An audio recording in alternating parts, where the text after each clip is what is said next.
Some people do not believe, according to the Bible, that the Edomites, they were white people. So the question is, are the Edomites white people? Because the Edomites are the descendants of Esau. Was Esau the white man according to the Bible? This book here is called Classical Biblical Baby Names.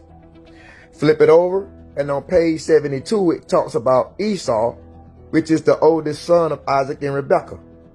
Now when you go to the bottom of page 72, it says Esau is considered a significant character in world history and is the forefather of the Roman Empire.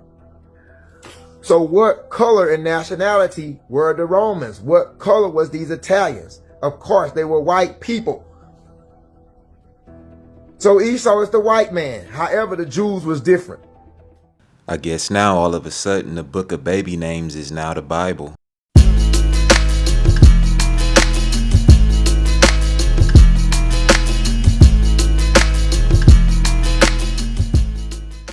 Are you familiar with a book called Obadiah? Not right off the top of the head. So are you familiar with Esau in the Bible? Esau, right? So Esau is a particular race that your forefathers come from. Let me ask you, let me slow down. Is your forefather so-called white European? I would guess. Right. So yeah, you come from Esau in the Bible, right? Right. You call yourself a white man, but you're actually not. You're not this white color right here, are you? You're pretty much red, right? I mean, you're red right now. We're looking at you, right? If you go under the sun and stay for 10 minutes, you're going to turn red. Am I lying, yes or no? Exactly. How did we get to there? I'm just telling you, I'm giving you a history because so far right now, I've asked you a ton of questions. You can't back it up. You're spewing stuff. You can't back it up with the Bible. So I'm about to tell you what the Bible says about you. So let me tell you how we get there. Genesis 25 and 25. About Kasha, you there? Bring it out. This is the book of Genesis, chapter 25, verse 25. And the first came out red. Wait. The first came out what? And the first came out red. Do you know this account? The twins, no. Jacob and Esau? No, and you claim you know the Bible. No, bring it out. Read. And the first came out red, all over like a hairy garment. And they called his name Esau. So according to the Bible, Esau is your progenitor. You know what a progenitor is? Your forefathers, right? You are a descendant of a man called Esau, or the Edomites. All right, so this is an Esau video. Sometimes the thing we're doing this is correcting ignorant Negroes that think they know everything, but they know literally nothing but a doctrine, a breakdown, etc. You know, I don't care about doctrines or breakdowns, but this is a correction video. In order to correct, you have to have a standard to correct too. A lot of y'all like to just listen to things and regurgitate it. This is Romans 16:25. Now to him that is of power to establish you according to my Besorah and the preaching of Yahushua Mashiach according to the revelation of the mystery, which was kept secret since the world began, but now is made manifest by the scriptures of the prophets, according to the commandment of the everlasting Elohim, made known to all nations for the obedience of faith. This is a standard. This standard shows it's not just somebody saying something. It's straight out of the book that mysteries are revealed using the scriptures. A mystery is not revealed just because somebody said so and told a great story about it. A lot of y'all fall victim to just because somebody said so and they shouted it out, you know, loud on the street corner. The louder you are does not make you correct. The larger your group does not make you correct. If the book says it's through the precepts you get understanding, if there's no precepts being shown, that person does not have the proper understanding. 3 minus 1 equals 2. That being said, let's get started addressing the Esau doctrines. Now, the first one is Genesis 25 and 25. This is the notorious one, very notorious. So you know, it's the twins being born, Jacob and Esau. Let's just get into it. Genesis 25, we're going to start at actually verse 23. It says, and Yahweh said unto her, 2 nations are in your womb, and 2 manner of people shall be separated from your generation, and the one people shall be stronger than the other people, and the elders shall serve the younger. And when her days to be delivered were fulfilled, behold, there were twins in her womb. That's what we're going to be addressing as the first idiotic Israelite camp doctrine, is these twins in her womb. There's a doctrine, there's a breakdown, but then there's what's in the book when you use precepts.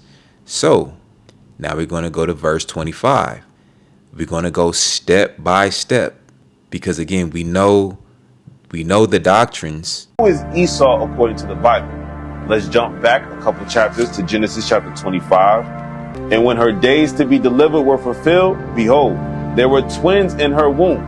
And the first came out red all over like a hairy garment. Now, why would he be red? Because he lacks melanin. So the blood shows forth through his skin.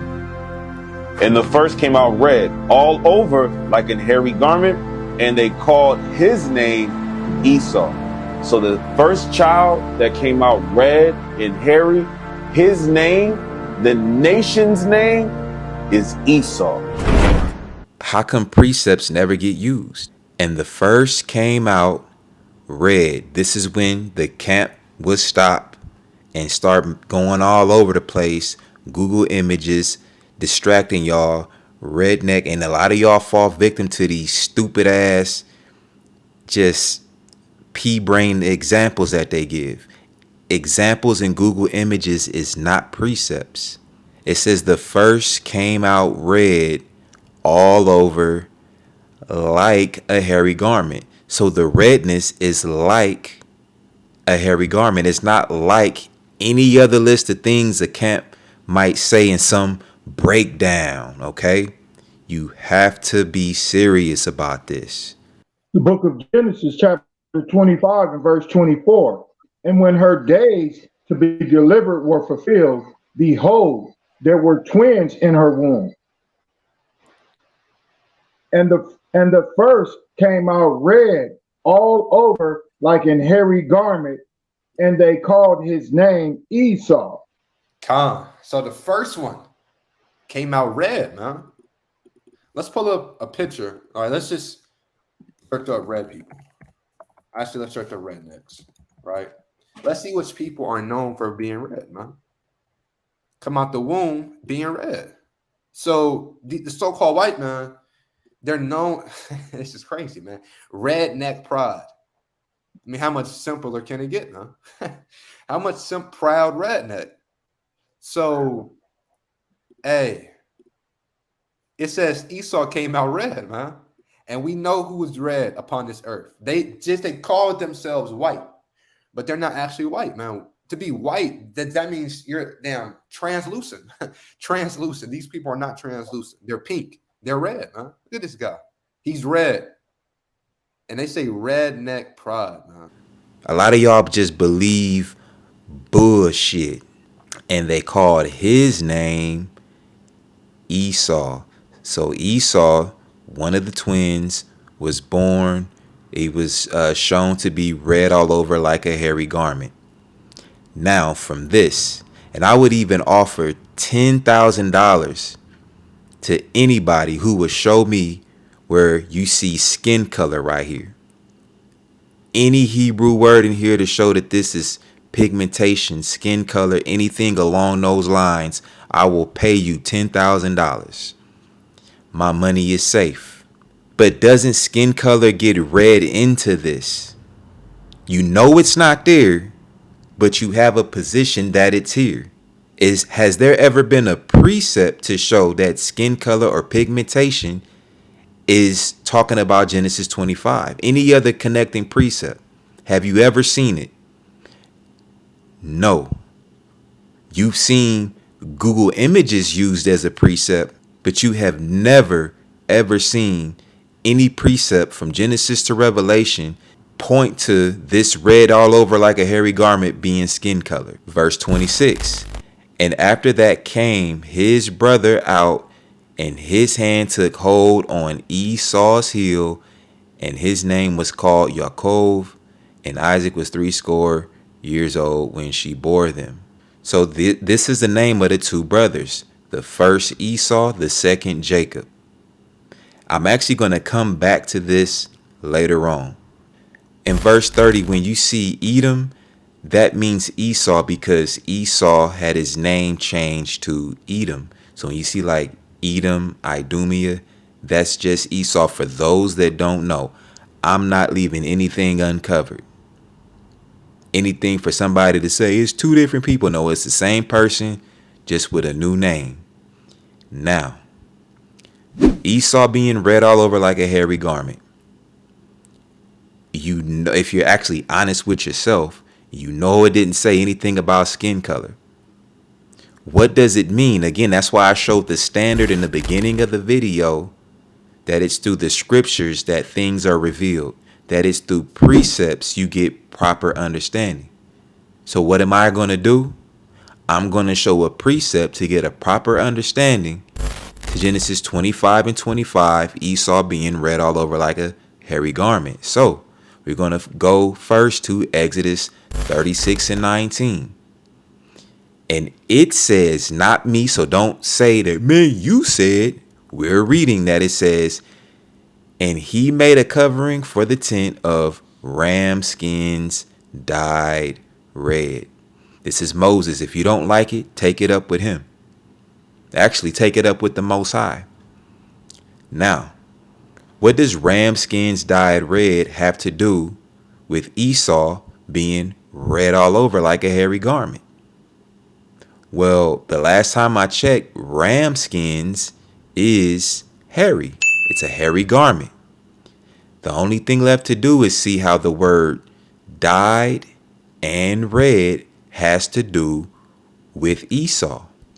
That's going to take us to our next precept connection. This is Isaiah 63 from the top. It says, who is this that comes from Edom? That's why I showed the name change. This is Esau's descendants, Edom. With what? Dyed garments from Basra. That's the question. Well, didn't we literally just see that there was ram skins dyed red? We're about to see how that is connected to Edom being red all over like a hairy garment at the time of birth. Buckle your seatbelts. This that is glorious in his apparel, traveling in the greatness of his strength. I that speak in righteousness, mighty to save, wherefore you are what? Red in your apparel. See, we're talking about red. We're talking about garments. The garment is dyed. It's connected to Edom. Again, it's through the precepts you get understanding. And your garments like him that treads in the wine fat. I have trodden the winepress alone, and of the people there was none with me, for I will tread them. Who's the them? Edom. In my what? Anger. And trample them in my fury. And their blood, get it, blood, because the last time I checked, blood is red, shall be sprinkled, dyed upon my garments, and I will stain my raiment. At the time of birth, Esau was red all over like a hairy garment, being the hairier of the twins. They are twins. They're going to look the same. Has nothing to do with this crazy doctrine stuff, but this is the true proper understanding when you use precepts. There ain't no white man. Oh, the blood showing forth through his skin. Now, why would he be red?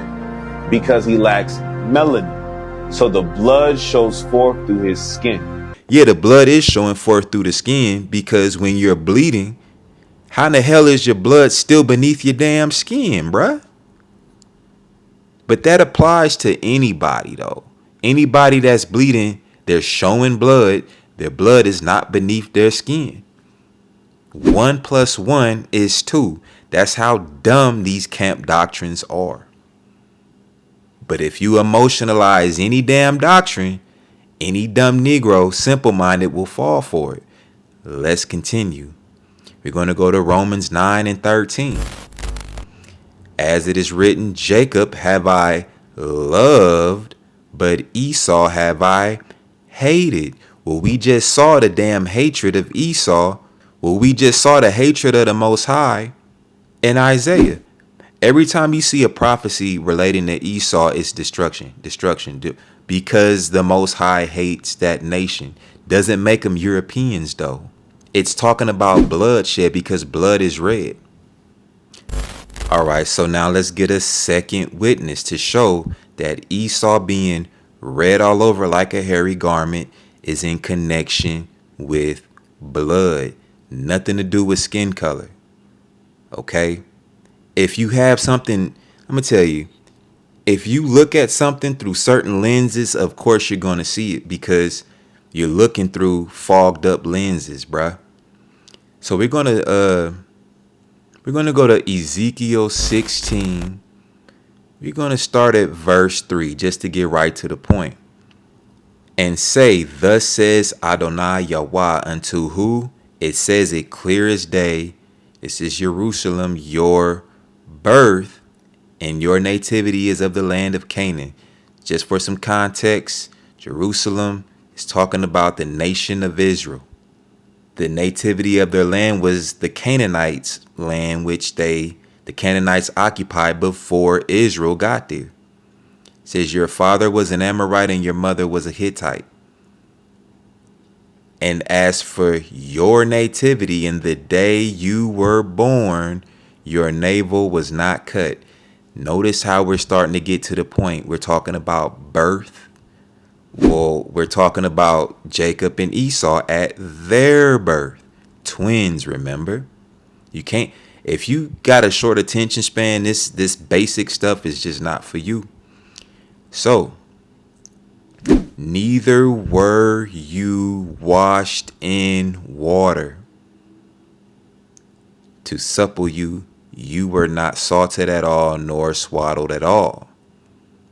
That washed is highlighted for a reason. Let's go to verse 6. And when I passed by you, this is the Most High, and saw you what? Polluted in your own blood, I said unto you, when you were again in your blood, live. This is the washing. But we know it's the washing of the water by the word as far as the nation of Israel. I said unto you, when you were in your blood, live. Essentially living water. This is the washing. But notice when you go back to Jacob and Esau's birth, this is telling you that only one twin was washed. This is about Jacob, Yaakov, one of the twin brothers, only one. Jacob have I loved, but Esau have I hated. Let's get a demonstration of this love. We just got a demonstration in Isaiah of Esau's hatred. Let's get a demonstration of Jacob's love. Verse 7. I have caused you, Jerusalem, to multiply as the bud of the field. You have increased in waxing great, and you are come to excellent ornaments. Your breasts are fashioned, and your hair is grown, whereas you were naked and bare. You were naked and bare at first, covered in blood. I draped you up, and I tricked you out. Verse 13. Thus were you decked with gold and silver, and your raiment was fine linen and silk and broidered work. You did eat fine flour and honey and oil, and you were exceeding beautiful. You prospered into a kingdom, the nation of Israel, of course. Verse 36.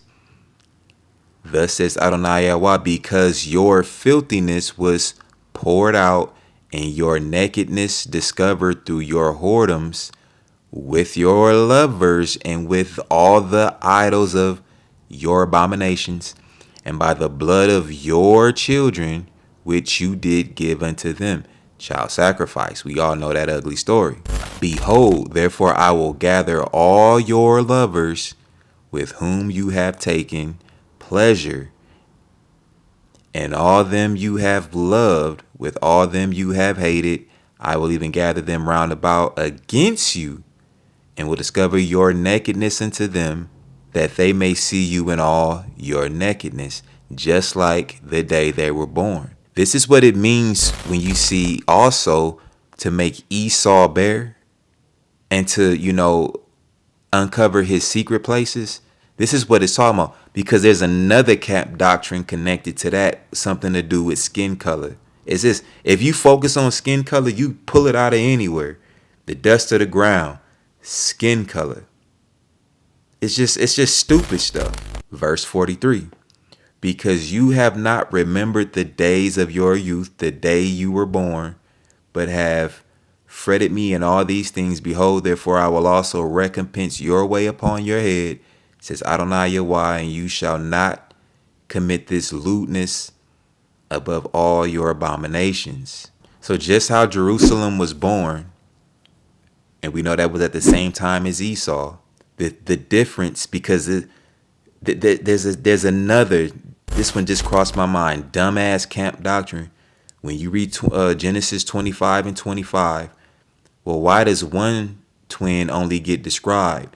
Jacob was not even described here. They described Jacob when he got older. They didn't describe Jacob early. So Jacob looked like everybody else, and Jacob was a black man. So Rabakah has twin boys. One of them is described. Why is Esau described and Jacob not described? Jacob is not described because Jacob looks like every other Abari boy, every other Hebrew child. Esau looks very, very different from his brother. That's why he is described, but Jacob is not. Only one of them is being shown to be red all over like a hairy garment, because only one of them was hated. It didn't say Jacob have I hated and Esau have I hated. You would have to change that. The redness is hatred, destruction, bloodshed. The key word blood, just like we see here in Ezekiel. It's talking about blood. You're covered in blood because blood is the color red. Jacob was washed off, told to live. Esau was never told live. It was prophesied hatred at the time of birth. All right, now let's talk about Agag. All right, so there's a dumbass, another one, camp doctrine that goes like this. You can hear it straight from the horse's mouth. We see Esau has a grandson named Amalek, right? And in 1 Samuel chapter 15, the king of Amalek is called Agag. Agag is the king of Amalek. In Esther, the story of Esther chapter 3, verse 1, Ammon, which him and his sons die, which is where we get the story of Purim, it says Ammon is a Agagite and descendant of Agag. So we have Ammon, who descends from Agag, who descends from Amalek, who descends from Esau. This is a line of Edomites. In addition to Esther, chapter 16, verse 10, it says that same Haman is a Macedonian. So in one verse, it'll call him a Macedonian, and in another verse, it'll call him an Agagite, which is a Edomite. And then, of course, we have in 1 Maccabees 1, Alexander, the son of Philip, the Macedonian. So the Macedonians are Edomites. You follow? I'm following. So boom, let me just for anybody that but else, what about? Oh, I'm sorry. Go ahead. So just for anybody in the chat that didn't get it. So we have Esau, Amalek, Agag, Haman, the Macedonians, Alexander. So as you just heard, basically because they see Macedonian, that makes Edomites Greeks. Therefore, all Europeans somehow, I guess, come from Greeks. So I guess, poof, this is Edom. Europeans is Edomites. The problem with that is that it relies heavily heavily on the notion that when you see Macedonian, that this is a nationality. If you actually know what it is, it's only a city which anybody occupies. The people that occupy that city or I guess are citizens are Macedonians. So you can be a Greek and be a Macedonian. I'm not denying that. You can be an Ethiopian, live in that city and be a Macedonian. You could be an Israelite, live in that city, you're a Macedonian, which is like the majority of the New Testament. You can be, I'm not going to list every nationality, any nationality living and you're a citizen of that city, that's what you are. Just like if I'm living in Los Angeles today, that's a city. Negroes live in Los Angeles. But then at the same time, a Chinaman can also be a Los Angelino. It's what you just witnessed was a desperate attempt to try to make Esau be a European, only because of the word Macedonian. And you have a false belief that that's a nationality when it's only the name of a damn city. But I'm still going to address the doctrine, so here it goes. So this is Genesis 36 and 12. You see that Timnah was the concubine to Eliphaz, Esau's son. So Eliphaz is an Edomite. And she bore to Eliphaz Amalek. So Amalek is also an Edomite right there. These were the sons of Adah, Esau's, woman. Boom. Very simple.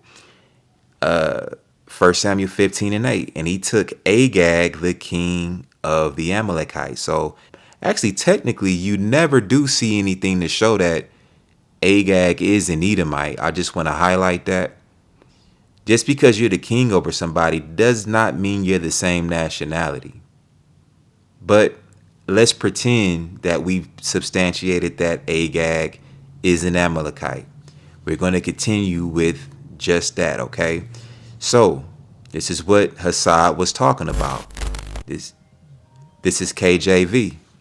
We see that Haman is the son of Hammedatha the Agagite, okay? Again, we're pretending that we've substantiated that, Agag is an Edomite, okay? Right below it, where it's cited here, we see that Haman is being called a Macedonian, showing the same mother. Top and bottom comparison. I like doing that. Everybody can be a witness and see it for themselves. There's talking and then there's showing. I like to show because you can't deny you can deny what you see, but you just a fool.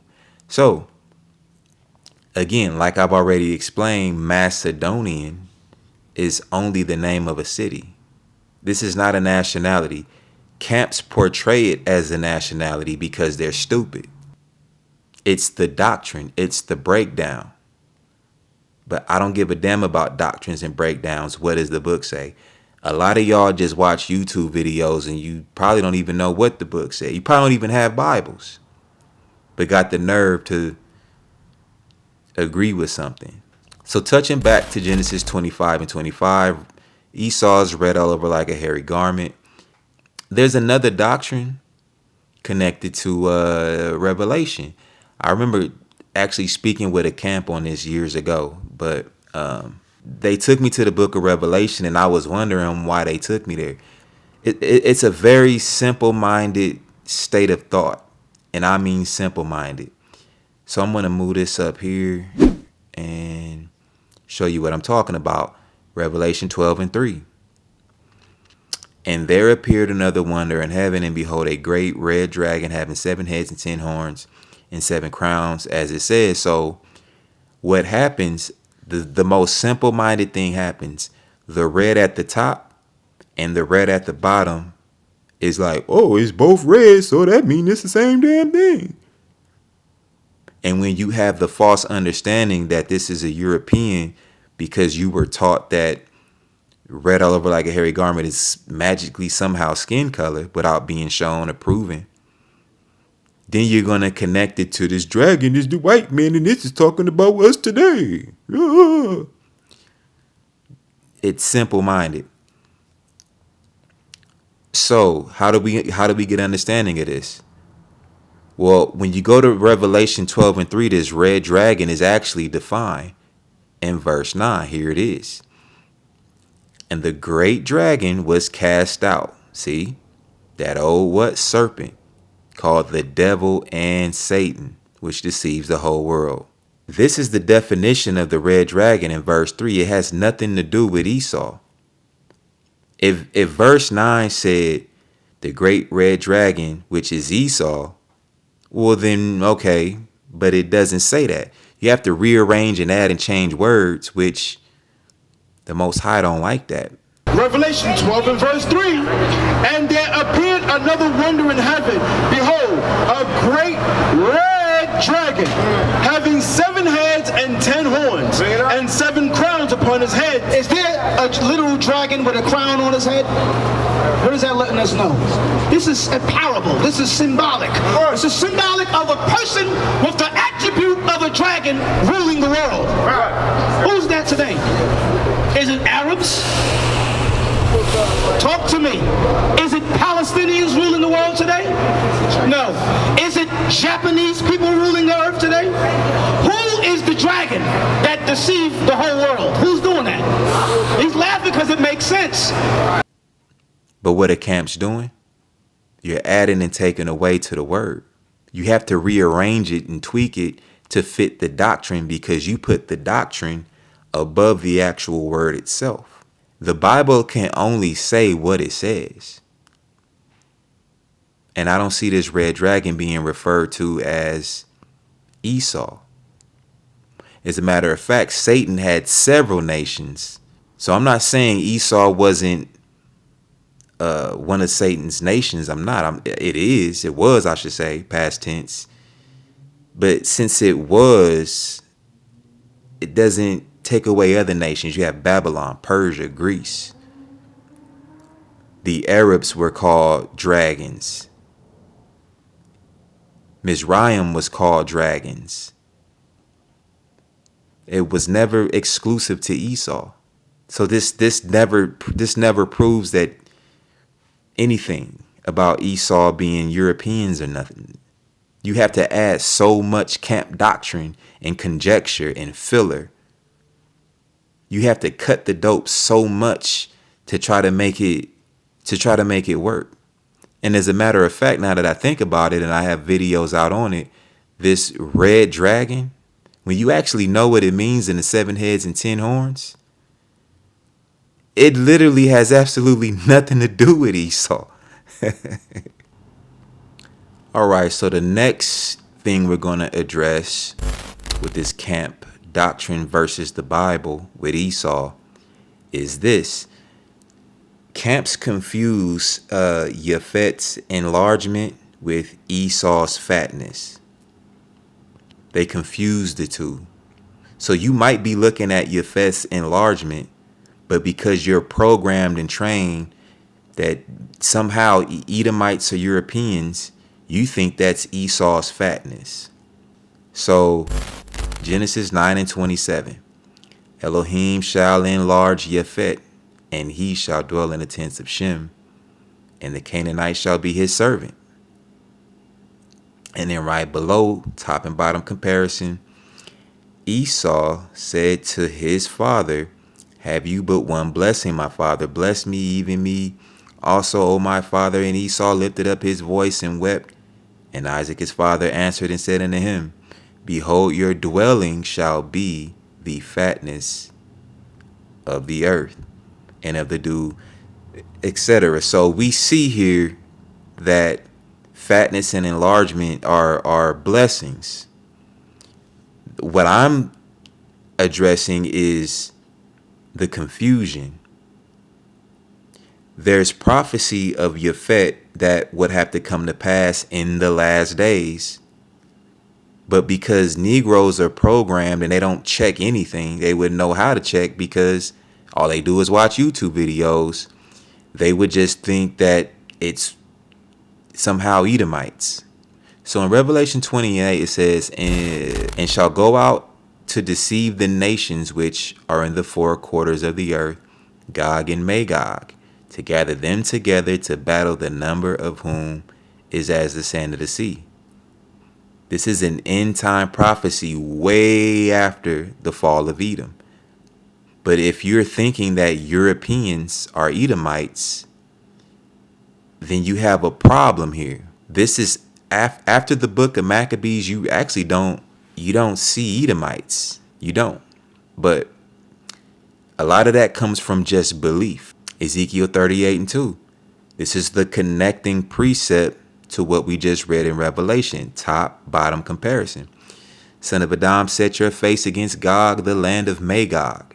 You see, the chief prince of who? Meshach and Tubal, and prophesy against them. See, there's prophecy here, but who these people actually are conflicts with camp doctrine, because people are thinking that somehow magically Edomites are the final nation before Israelites can rule. Now watch this, Ezekiel 38:6. It also adds Gomer and his bands, the house of Togarmah of the north quarters. This is the land of the north, not North America.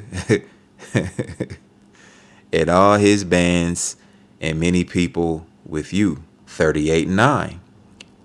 You, Gog and Magog, and the bands, which were provided by name, having nothing to do with Esau, shall ascend and come like a storm. You shall be like a cloud to cover the land, you and all your bands and many people with you.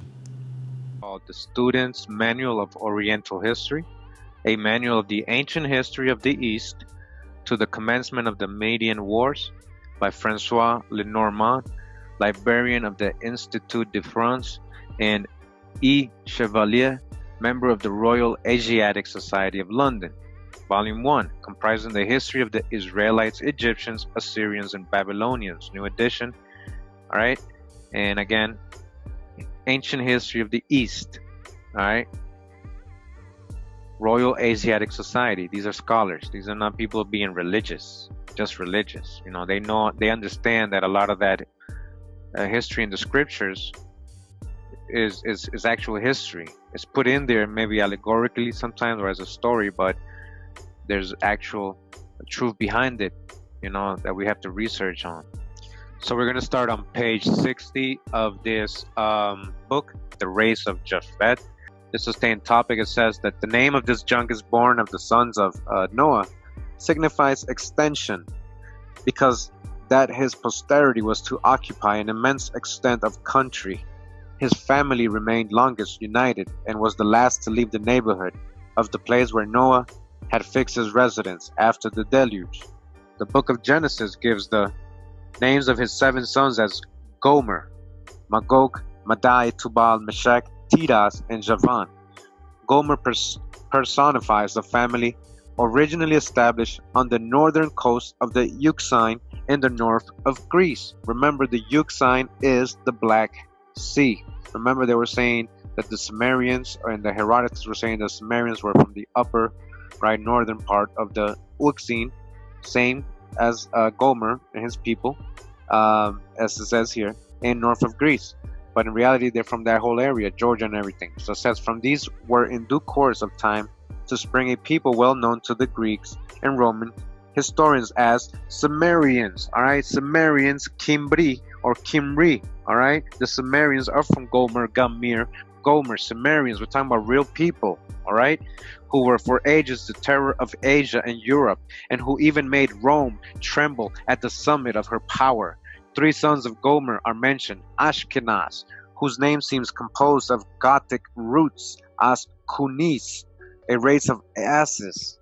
Hey, I didn't say it. And which represents the Germanic and Scandinavian nations not yet separated and inhabited a limited district to the northeast of the Black Sea. All right, Germanic and Scandinavian, the Germanic people, the Scandinavian people, Ashkenaz, who are all related to Gomer's kids. All right, Sumerians, they're all the same. Ashkenaz, they're just cousins. So you guys are saying that Japheth is the Caucasians, right? Can either of you guys show me, can either of you two gentlemen show me that where the prophecy is that the Japhites would perform the transatlantic slave trade on the Israelites? Because people are saying that Edomites went around and enslaved, people in the four quarters, but we see the prophecy says that this would be actual Europeans. Here it is, 38 and 11. You, Gog, Magog, and the bands collectively shall say, I will go to the land of unwalled villages. I thought this was Edomites. I thought Edomites was Europeans that went and did this. Transatlantic and all of this. I will go to them that are at rest, that dwell safely, all of them dwelling without walls, having neither bars nor gates, to take a spoil and to take a prey, to turn your hand upon the desolate places that are now inhabited, and upon the people that are gathered out of the nations, which have gotten cattle and goods, and dwell in the midst of the land. See, this is Gog and Magog. When you see it in Revelation, see, we're a lot further into that book than people think. Babylon has been falling. We're well past that. But for whatever reason, religions and camps teach that we're still dealing with Babylon. So going back to Revelation chapter 20, verses 8 and 9, Gog and Magog, we see that they went up on the breadth of the earth and compassed the camp of, the saints.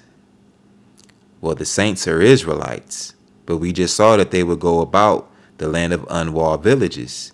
They're going to go around the earth and do what they do, as the prophecy says. You have to be careful.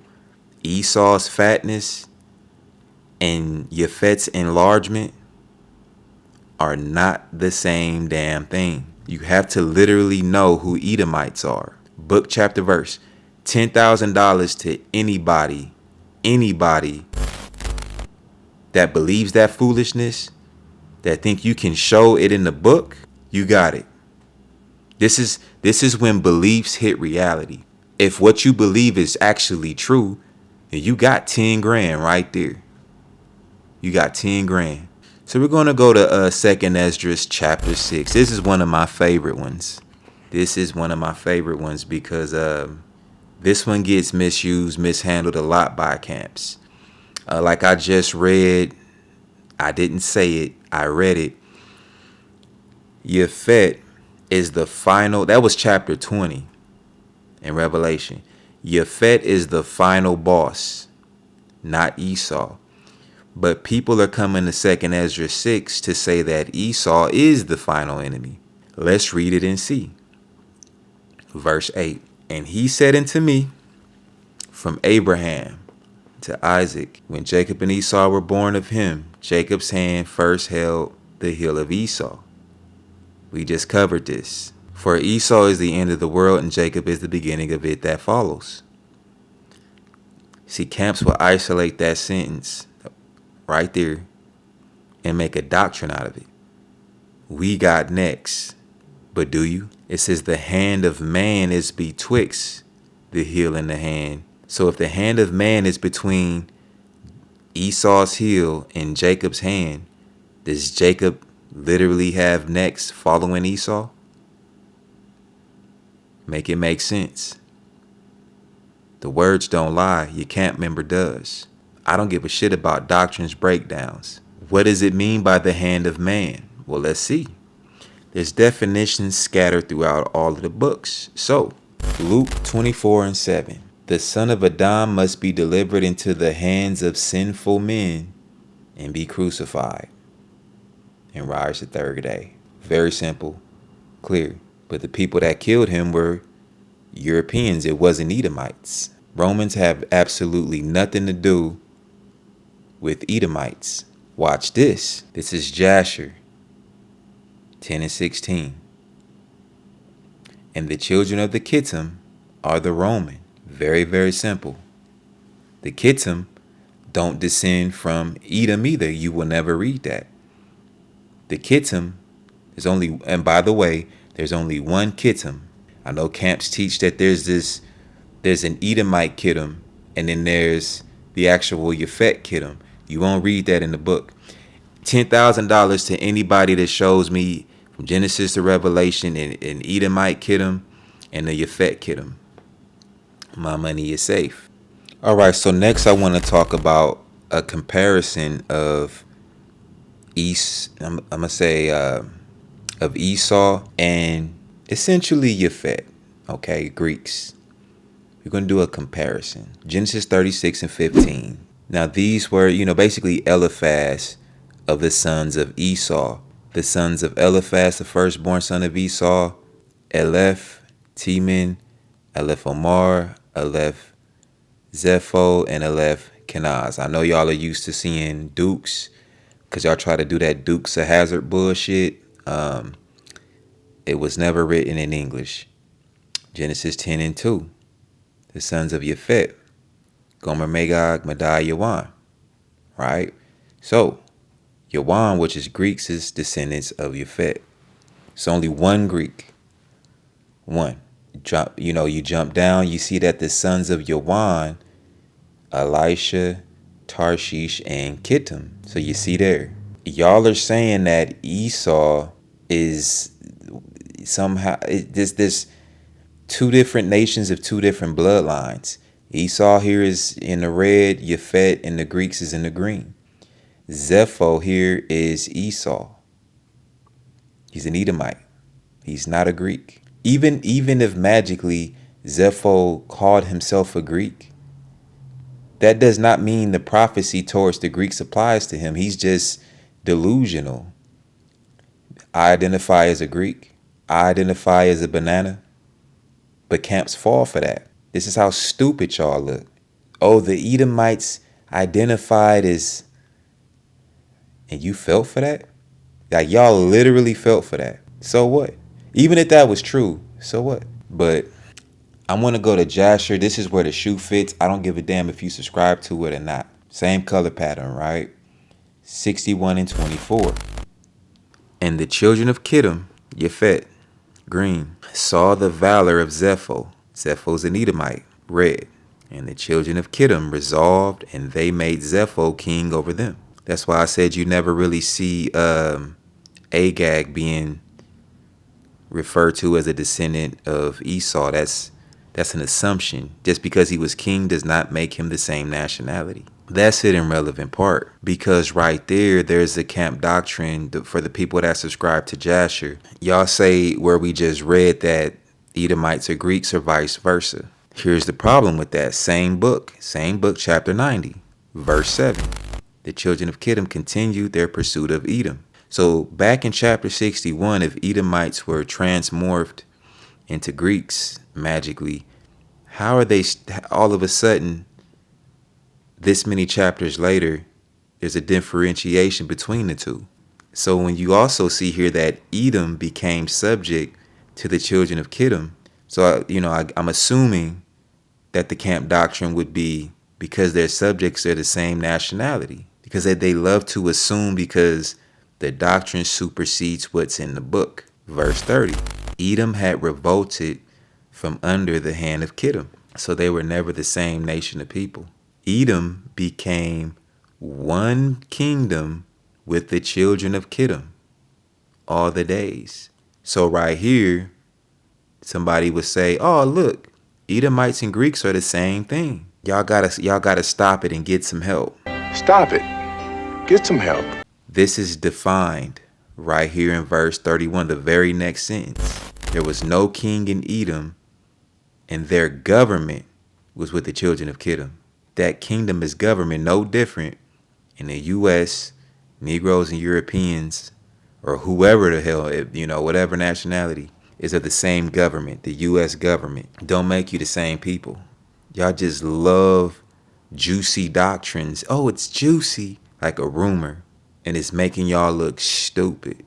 It's making y'all look so stupid. Then y'all say that there's a Greek or Yawan, but there's a black Yawan and a white Yawan. Y'all really need some help. Y'all really do.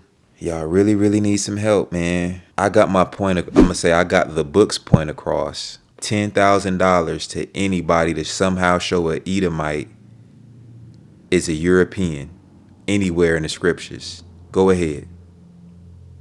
But that's all I have for now, as it is written, and I'm out.